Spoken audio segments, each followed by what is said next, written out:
Camp भी बनाया गया है। प्रश्न संख्या 107 मिस्टर अंकित। महोदय, मैं मानव संसाधन विकास मंत्री जी से यह जानना चाहता हूँ कि क्या जवाहर नवोदय विद्यालय के शिक्षक एवं अन्य कर्मचारियों को जिनकी नियुक्ति वर्ष 2004 के पूर्व हुई है वो फैमिली पेंशन यानी GOI पेंशन मिलती है या नहीं? यदि नहीं तो क्यों? माननीय मंत्री जी यह भी बताने का कष्ट करेंगे कि अपनी मांगों के समर्थन में फरवरी 2013 में नवोदय विद्यालय के शिक्षक एवं अन्य कर्मचारियों ने जो हड़ताल की थी उन मांगों पर सरकार क्या कार्यवाही कर रही है? माननीय मानव संसाधन विकास मंत्री जी कृपया। अध्यक्ष महोदय जी, मैं माननीय सदस्य को सूचित करना चाहूंगी कि जवाहर नवोदय विद्यालय के शिक्षक एवं अन्य कर्मचारियों को फैमिली पेंशन GOI पेंशन नहीं मिलती है। वर्ष 2004 से पूर्व नियुक्त शिक्षक एवं कर्मचारी को CPF तथा वर्ष 2004 के बाद नियुक्त शिक्षक एवं कर्मचारियों को नई पेंशन स्कीम की सुविधा प्रदान की गई है। नवोदय विद्यालय समिति की स्थापना सोसाइटी के रूप में वर्ष 1986 में हुई। उस समय नवोदय विद्यालय समिति ने CPF विकल्प चुना था। नवोदय विद्यालय के शिक्षक एवं अन्य कर्मचारी 6 फरवरी 2013 से 15 फरवरी 2013 तक अपनी 23 मांगों के समर्थन में हड़ताल पर रहे। इनकी प्रमुख मांगें थी कि नवोदय के सभी शिक्षक एवं कर्मचारियों को फैमिली पेंशन यानी GOI पेंशन प्रदान की जाए। इस संबंध में माननीय सदस्यों को सूचित करना चाहूंगी कि मानव संसाधन विकास मंत्रालय उनकी इस मांग पर सहानुभूतिपूर्वक विचार कर रही है। मंत्रालय द्वारा 4 ड्राफ्ट पर इंटरमिनिस्ट्रियल ग्रुप द्वारा विचार विमर्श अपनी एडवांस स्टेज में है। जल्दी ही कैबिनेट नोट्स तैयार करके कैबिनेट में भेजा जाएगा। इसके अतिरिक्त शारीरिक शिक्षा शिक्षकों एवं तृतीय विषय शिक्षकों को PGT ग्रेड में प्रोन्नति का प्रस्ताव मान लिया गया। JNPST के वर्ग को चेक करने की दर 100 रुपए से बढ़कर 300 रुपए कर दिया गया। महोदय, मैं सदन को आश्वस्त करना चाहूंगी कि हड़ताल पर गए शिक्षक एवं कर्मचारियों की 23 मांगों में से 15 मांगों को मान लिया गया है। प्रश्न संख्या 108 सुकुमारी प्रीति। अध्यक्ष महोदय जी, मैं सामाजिक न्याय एवं महिला सशक्तिकरण मंत्री से यह पूछना चाहती हूँ कि हमारे देश में गैर संवैधानिक खाप पंचायतों का कुछ राज्यों में बहुत अधिक हस्तक्षेप है, जिसके कारण समाज में होलूर किलिंग जैसी कई और समस्याएं उठ खड़ी हैं। जानना चाहती हूँ ऐसी पंचायतों पर रोक के लिए हमारी सरकार कौन से ठोस कदम उठा रही है? महोदय, कहने के लिए तो हमारे समाज में स्त्रियों को पुरुष के समान अधिकार प्राप्त है, परंतु वास्तव में देखा जाए तो ये केवल कहने के लिए है। वास्तविकता एक कदम इसके विपरीत ही है, क्योंकि आज भी स्त्री समाज में स्वतः से घूमना फिरना एवं इच्छानुसार अपना जीवन साथी चुनने तक में स्वतंत्र नहीं है।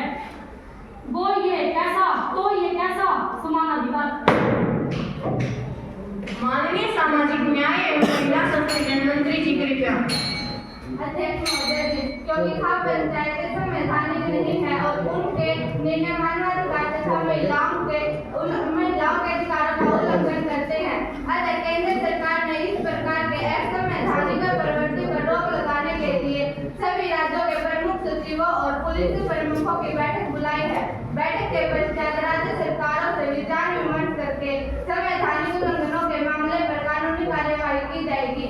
महोदय जी, सरकार को इस संबंध में पूरी जानकारी है कि पश्चिमी उत्तर प्रदेश और हरियाणा के कुछ इलाकों में खाप पंचायतों द्वारा अपने तथा अपने परिवार के झूठे सम्मानों के नाम पर अपने ही बच्चों की हत्या तथा समाज की महिलाओं के लिए कुछ असंवैधानिक निर्णय लिए हैं, जैसे महिला वॉलंटियर घर के बाहर अकेले नहीं घूम सकती है तथा अपना जीवन साथी स्वयं नहीं चुन सकती है। ऐसी स्थिति को देखकर मैं भी एक स्त्री होने के नाते अपने उद्गार नहीं रोक पा रही हूँ। समाज रूपी गाड़ी के 2 पहिए नर और नारी, पुरुष प्रधान समाज में नारी बिनु अधिकार, सृष्टि की रचना करे पाले घर संसार, आज जीवन में रहती दुख अपार, स्वतंत्रता हर जीवन का पहला है अधिकार, नारी बस दासी रही और जीवन साथी का अगर मन से करे चुनाव, ऑनर किलिंग के नाम पर होता है संहार। जीवन साथी का अगर मन से करे चुनाव, ऑनर किलिंग के नाम पर होता है संहार। Now question, how ink and paper will be let down. Rajya Sabha से संदेश। महासचिव युवा संसद के राज्यसभा से प्राप्त संदेश को पढ़ें। श्रीमान, मुझे युवा संसद की राज्यसभा के महासचिव से प्राप्त निम्नलिखित संदेश की सूचना देनी है। युवा संसद को राज्यसभा के प्रक्रिया तथा कार्य संचालन विभाग के अनुसार मुझे रेलवे यात्री सुविधाएं सुधार विधेयक 2014 की प्रति सभा पटल पर रखने का निर्देश हुआ है, जो राज्यसभा द्वारा 5 फरवरी 2014 को हुई बैठक में पारित किया गया था। महासचिव, राज्यसभा द्वारा पारित किए गए विधेयक की प्रति सभा पटल पर रखेंगे। महोदय, मैं राज्यसभा द्वारा पारित किए गए रेलवे यात्री सुविधाएं सुधार विधेयक 2014 की एक प्रति सभा पटल पर रखती हूँ। Zero hour. Honorable Speaker, as a whole nation know that our Prime Minister was keen to meet his counterpart in Pakistan to talk about the peace during the UNO summit in New York. Our PM met to him. At the same time, our army troops were engaged in a battle murderous fight with Pakistani terrorists in Kiran sector of Jammu and Kashmir's Kupwara district. After 50-day long operation, that area was cleared and terrorists were pushed back. More, our army chief made it clear that Pakistan army provided cover fire to terrorists to infiltrate into Kiran sector. The whole episode of Kiran sector is matter of serious concern because it reminded us Kargil intrusion of 1999. Speaker sir, I want to know from government, it is not shameful to nation Kargil that our PM talked about peace were as Pakistan grant our need. Why is government keeping eyes closed on issue of national security? I hope government will take a stern action against Pakistan, otherwise it will make the image of our country as a weak country.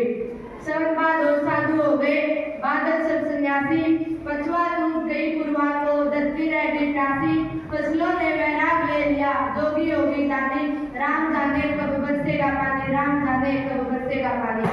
अध्यक्ष महोदय, आप सभी को विदित है कि कमजोर monsoon के कारण देश के अधिकांश भागों में अकाल की संभावना बनी हुई है। भारतीय मौसम विभाग के अनुसार देश में 11 जुलाई 2014 तक 43% कम वर्षा दर्ज की गई है। पश्चिमी यूपी में सामान्य से 73%, पंजाब में सामान्य से 57% तथा गुजरात में 52% कम बारिश है। फलस्वरूप देश के कई हिस्सों में अभी तक दलहन, तिलहन तथा चावल की बुआई तक नहीं हो सकी है और फल सब्जियों व अन्य खाद्य वस्तुओं की कीमतों में वृद्धि हो रही है। ऐसा प्रतीत होता है कि आने वाले दिन किसानों के लिए मुश्किल भरे होंगे। अतः मेरा सरकार से आग्रह है कि कमजोर मानसून और सूखे की संभावना को गंभीरता से लेते हुए पहले से उचित कार्य योजना तैयार कर ले, जिससे किसानों तथा आम आदमी को राहत पहुंचाई जा सके। माननीय संसदीय कार्य मंत्री जी कृपया। I will convey this matter to Minister. Home Minister please.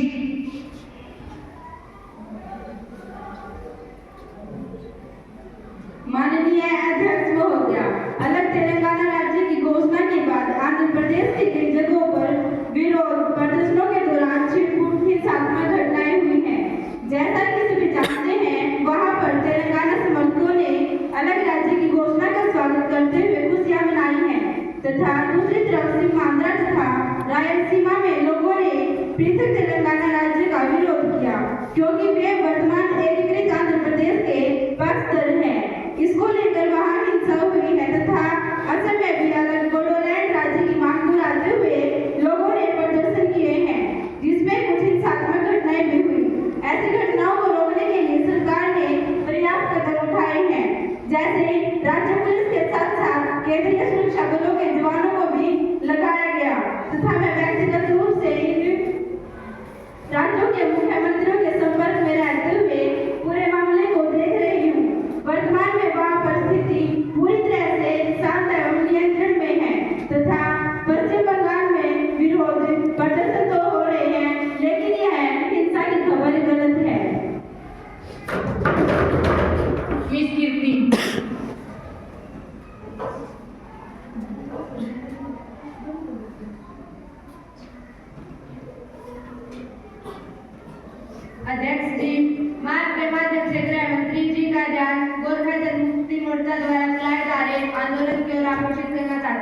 पृथक तेलंगाना राज्य की घोषणा के बाद से ही मेरे निर्वाचन क्षेत्र दार्जिलिंग सिलीगुड़ी में पश्चिम बंगाल से अलग करके गोरखालैंड राज्य बनाने की मांग पुनर्जीवित हो गई है, जिसके लिए गोरखा जनमुक्ति मोर्चा वर्षों से संघर्ष कर रहा है। भौगोलिक, आर्थिक, राजनीतिक, सामाजिक तथा सांस्कृतिक सहित सभी कारणों से उनकी मांग उचित प्रतीत होती है। देश की रक्षा में गोरखा लोगों का त्याग बलिदान अतुलनीय है। अगर तेलंगाना के साथ साथ पृथक गोरखालैंड राज्य नहीं बनाया जाता है तो यह गोरखाओं के साथ अन्याय तथा भेदभाव होगा। गोरखाओं का मानना है कि केंद्रीय सरकार ने आगामी चुनावों में अपनी सीटें बढ़ाने के लिए अलग राज्य तेलंगाना की घोषणा कर दी है, परंतु उसका क्षेत्र जो हर तरह से पिछड़ा हुआ है, जिसके समुचित व समन्वित विकास हेतु पृथक राज्य की जरूरत है, उसे सरकार अमल में नहीं ला रही है। अतः मेरा सरकार से निवेदन है कि अलग गोरखालैंड राज्य की न्यायोचित मांग को स्वीकार करते हुए इसकी घोषणा करें तथा सबके साथ समानता का व्यवहार करें। माननीय गृह मंत्री जी कृपया। माननीय अध्यक्ष जी, मैं सदन को विश्वास दिलाना चाहती हूँ कि तेलंगाना राज्य का निर्णय न तो राजनीतिक है और न ही आगामी चुनाव को ध्यान में रखकर लिया गया है, बल्कि तेलंगाना के लोगों की आशा, उपेक्षा और भावनाओं तथा जरूरतों के अनुरूप लिया गया तथा हमारे चुनावी घोषणा पत्र में किए गए वादों को पूरा करने के लिए किया गया, जिसे गठबंधन की समन्वय समिति में भी अपनी सहमति दी है। तेलंगाना का एक निर्णय दूरगामी तथा विकास को बढ़ावा देने वाला है। प्रस्तावित तेलंगाना राज्य में 10 जिले होंगे। शुरुआत में 10 वर्षों के लिए हैदराबाद दोनों राज्यों तेलंगाना तथा शिक्षा की राजधानी होगी। जल, वन, खनिज सहित अन्य प्राकृतिक संसाधनों के बंटवारे के लिए एक कमेटी गठित की जाएगी तथा इसकी सिफारिशों के अनुरूप न्यायोचित बंटवारा किया जाएगा, ताकि भविष्य में किसी प्रकार का कोई विवाद न हो, दोनों राज्य निवासी का विवाद न हो और दोनों राज्य निवासी शांति, बंधुत्व तथा सद्भावना के साथ रह सके।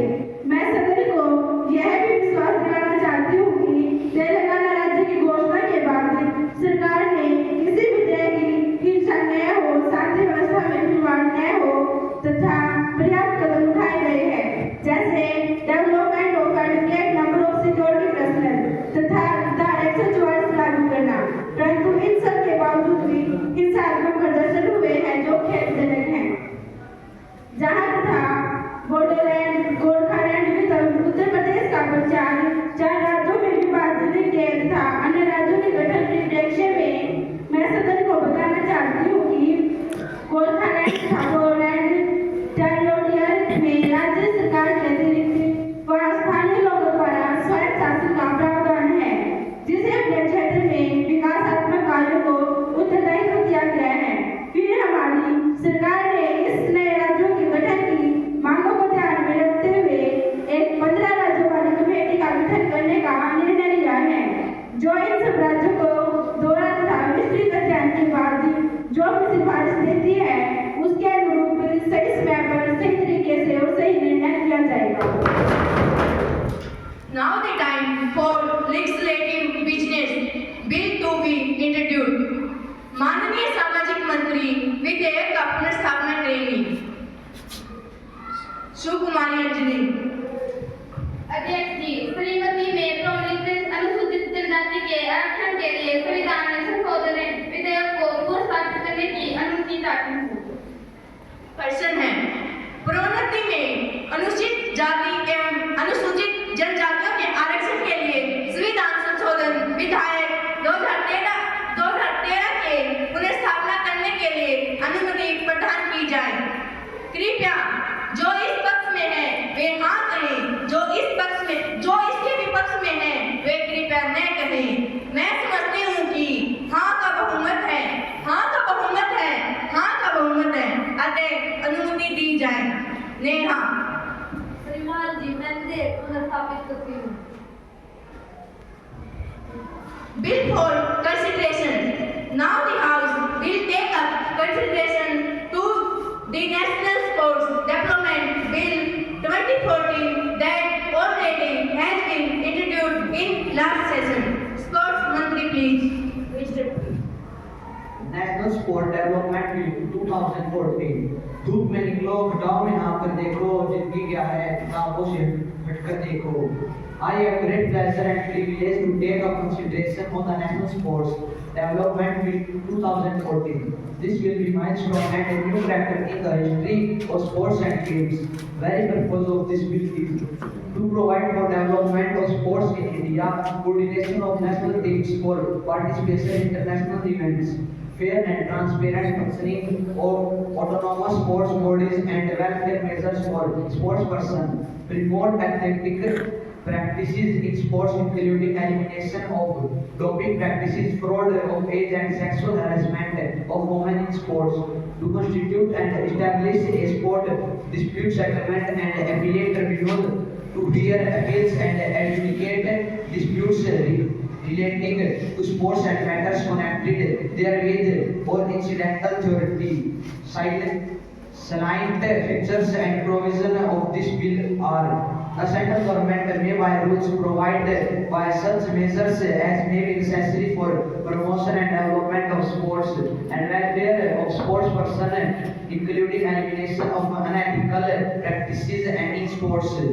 The National Olympic Committee and the National Sports India and International Federations shall comply with provisions of the Act while athletic competitions, selecting the national teams or individual athletes with who represent India in international athletic competitions without prejudice to the generality of the provisions contained in subsection. The Sports Authority of India shall perform all or any of the following functions, namely holding preparatory coaching campus for the national teams for individual athletes, including core probable approved by the central government, undertake measures to promote drugs-free sport and eliminate fraud of age, gender discrimination, sexual harassment of women in sports, and making recommendation to the central government in consultation with the national sports federation from time to time for promotion and development of sports. The Sports Authority of India shall submit annually a detailed sport to central government for causing it to be laid before its House of Parliament. Every report undertake subsection shall contain an audited annual financial statement, a comprehensive report of activities and achievements against its approved annual plan, measure taken for coach development, measure taken to promote indigenous sports, measure taken to create facilities for training of elite athletes, details of coaching campus head for preparation of national team, performance of the activities by the Sport Authority of India, including training of athletes and their inclusion in the national teams, and detail of suitable employment opportunities provided to sports personnel. Relinquishing the charges as such a minister or retirement or relinquishing of charge by the officials as the case may be. Ms. Speaker, ma'am, I am confident that all the honorable members of this House, irrespective of party affiliation, will welcome the bill wholeheartedly and through. It will put forward the sport by eradicating the problems in arena of sport.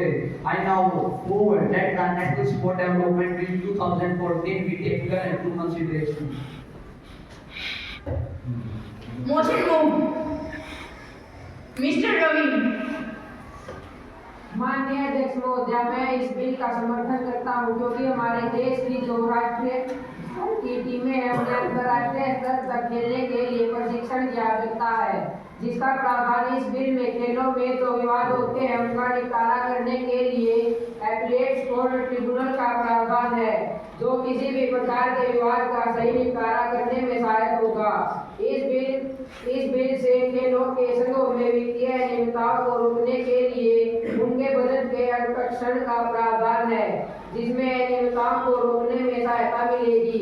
इससे खिलाड़ियों के drug free रहने, आयु लिंग के आधार पर होने वाले भेदभाव को रोकने में सहायता मिलेगी। इसलिए मैं इस बिल का समर्थन करता हूँ। Mr. Umesh.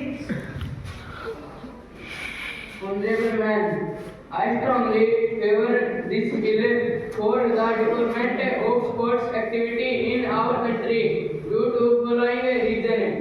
Since it has provision to promote the sportsmen to win medals in international games and in Olympic games. It helps to control the use of unfair practice and drugs which is used by some sportsmen. So I favor this bill. सुकुमारी कीर्ति विपक्ष दल के नेता। माननीय अध्यक्ष महोदय, मैं इस bill का विरोध करती हूँ क्योंकि राष्ट्रीय सतह पर प्रशिक्षण तथा प्रतीक मिलने के बावजूद भी हमारे खिलाड़ी तथा एथलीट ओलंपिक में अपना अच्छा प्रदर्शन नहीं दे पाए हैं। तो वे इस बिल के पास होने से क्या अच्छा प्रदर्शन दे पाएंगे? अगर नहीं तो इस बिल का पास होने का कोई औचित्य नहीं है। क्या इस बिल के पास हो जाने से खेलों में आयु लिंग के आधार पर जो भेदभाव होता आ रहा है और महिलाएं खिलाड़ियों का जो शोषण होता आ रहा है, क्या ये शोषण और खिलाड़ियों के भेदभाव खत्म हो जाएगा? अगर नहीं तो इस बिल के पास होने का क्या फायदा है? अभी भी खिलाड़ियों के चयन में पारदर्शिता नहीं है। अंतर्राष्ट्रीय राष्ट्रीय सतह पर खिलाड़ियों के चयन में भाई भतीजा वाद एवं क्षेत्रवाद का बोलबाला है। क्या इसको रोकने के लिए इस बिल को भी प्रावधान है? क्या इस बिल को पास हो जाना खिलाड़ियों का उसके प्रदर्शन के आधार पर चयन की गारंटी देता है? हमारे माननीय संसदगण यह अपनी बात ही जानते हैं कि IPL यानी की भारतीय प्रीमियर लीग 2013 के विभिन्न मैचों के दौरान मैच फिक्सिंग, स्पॉट फिक्सिंग तथा सट्टेबाजी बहुत अधिक पैमाने पर हुई है, जिससे कुछ क्रिकेट खिलाड़ियों को गिरफ्तार भी किया गया है। सट्टेबाजी में तो राजस्थान रॉयल और चेन्नई सुपर किंग्स के वर्षनों तथा BCCI के प्रमुख दामाद की स्लिपिंग पाई गई है। क्या यह बिल इसके वर्तमान स्वरूप में इस तरह की मैच फिक्सिंग, स्पॉट फिक्सिंग तथा सट्टेबाजी को रोकने में कारगर होगा? इस पर मुझे संदेह है। अतः इस बिल को इस दिशा में प्रभावी बनाकर पास किया जाना अच्छा रहेगा। मिस सारिका। माननीय अध्यक्ष जी, मैं इस बिल से पूरी तरह सहमत नहीं हूँ। इस बिल में यह प्रावधान है कि ड्रग्स लेने वाले खिलाड़ियों को रोका जाएगा, परंतु इस बात की क्या गारंटी है कि इस बिल के लागू होने से ड्रग्स लेने वाले खिलाड़ियों को रोका जा सकेगा और बिल लागू होने के बाद ड्रग्स लेने वाले खिलाड़ियों के खिलाफ कानूनी कार्रवाई होगी। इस बारे में इस बिल में कोई उल्लेख नहीं है। इस बिल में यह भी प्रावधान है कि कोई मंत्री खेल संघ का अध्यक्ष नहीं बनेगा, परंतु इस बिल में यह भी होना चाहिए कि कोई भी राजनीति के खेल संघ का अध्यक्ष नहीं होगा, जिससे राजनीति प्रभाव नहीं खेल पर नहीं पड़ेंगे। Honorable Prime Minister, Respected Speaker Ma'am, having agreed with the content and provision of National Sport Development Bill 2040, I endorse this bill as a step of uplift the sport and game in our country. This bill has a advocate provision of eliminated of unethical practice, including doping, fraud of faith and sexual harassment in sport.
माननीय अध्यक्ष महोदया, मैंने माननीय सदस्यों द्वारा इस bill के संबंध में व्यक्त की गई आपत्तियों व संदेहों को ध्यानपूर्वक सुना था।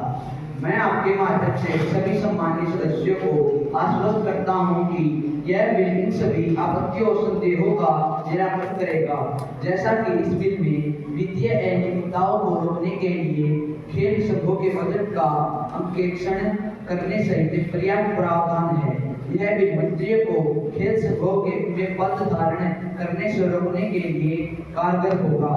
यह बिल हमारे खिलाड़ियों के प्रदर्शन सुधारने, शक्तिवर्धक दवाओं के सेवन पर रोक सहित अन्य मुद्दों पर हमारी अपेक्षाओं के रूप खरा उतरेगा।